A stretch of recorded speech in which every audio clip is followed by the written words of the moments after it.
Supreme court ने जब ये कहा कि अंकल सिंड्रोम से ग्रसित है इलाहाबाद हाई कोर्ट, तो कई सारे ऐसे जज थे इलाहाबाद हाई कोर्ट के जिन्होंने खुलकर नाराजगी इस पर दिखाई थी। लेकिन जरा वो लोग इस बात का जवाब दें कि आखिर कैसे 70 में से 35 इलाहाबाद हाई कोर्ट के जजेस के रिश्तेदार भाई भतीजे हाई कोर्ट में प्रैक्टिस कर रहे हैं। हम आपको दिखाते हैं न्यूज 24 की खास पड़ताल, जिसमें हमने पाया कि 70 में से 35 ऐसे जज हैं जो वाकई अंकल सिंड्रोम के शिकार हैं।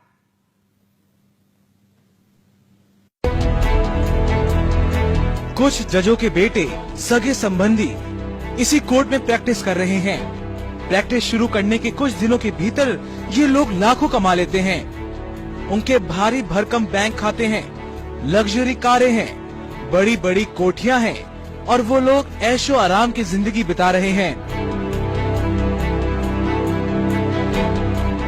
देश की सबसे बड़ी अदालत की इस टिप्पणी का एक एक लफ्ज सच से सराबोर है। ये महज सुप्रीम कोर्ट की टिप्पणी नहीं, इलाहाबाद हाई कोर्ट की कड़वी हकीकत है। सुप्रीम कोर्ट की टिप्पणी हाई कोर्ट को भले ही नागवार लगे, लेकिन सच तो आखिर सच ही रहेगा। और वो सच ये है कि इलाहाबाद हाई कोर्ट के 70 जजों में से 35 के रिश्तेदार इसी हाई कोर्ट में प्रैक्टिस करते हैं।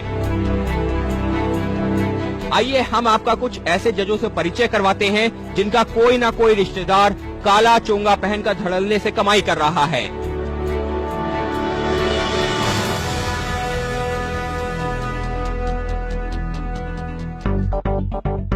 इन नामों पर गौर कीजिए। जस्टिस रविंद्र सिंह, इनका भाई अखिलेश हाई कोर्ट में वकील है। जस्टिस सत्यपूत मल्होत्रा, इनका बेटा निशांत और भाई अनिल हाई कोर्ट में प्रैक्टिस करता है। जस्टिस शिव कुमार सिंह, इनका बेटा महेश नारायण और भाई BK Singh Allahabad high court में प्रैक्टिस करते हैं। जस्टिस बालकृष्ण नारायण, इनके पिता ध्रुव नारायण और बेटा ए नारायण प्रैक्टिस करते हैं। जस्टिस देवेंद्र प्रताप सिंह, इनके बेटे विशेष वकील हैं। जस्टिस देवी प्रसाद सिंह, इनके बेटे रवि प्रैक्टिस करते हैं। जस्टिस दिलीप गुप्ता, इनकी बहू सुनीता अग्रवाल लॉयर हैं। जस्टिस प्रकाश कृष्ण, इनका बेटा आशीष अग्रवाल वकालत करते हैं। जस्टिस अशोक भूषण, इनका भाई अनिल और बेटा आदर्श प्रैक्टिस करते हैं।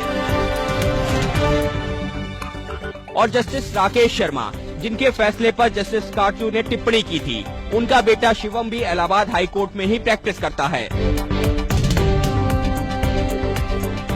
सूची लंबी है। बार काउंसिल ऑफ इंडिया के नियमों के मुताबिक किसी भी जज का कोई करीबी रिश्तेदार उसकी कोर्ट में वकालत कर ही नहीं सकता, और ये व्यवस्था इसी के लिए रखी गई है कि न्याय में पक्षपात का आरोप न लगे। लेकिन इलाहाबाद हाई कोर्ट के माननीय जज ही इस नियम की धज्जियां उड़ा रहे हैं।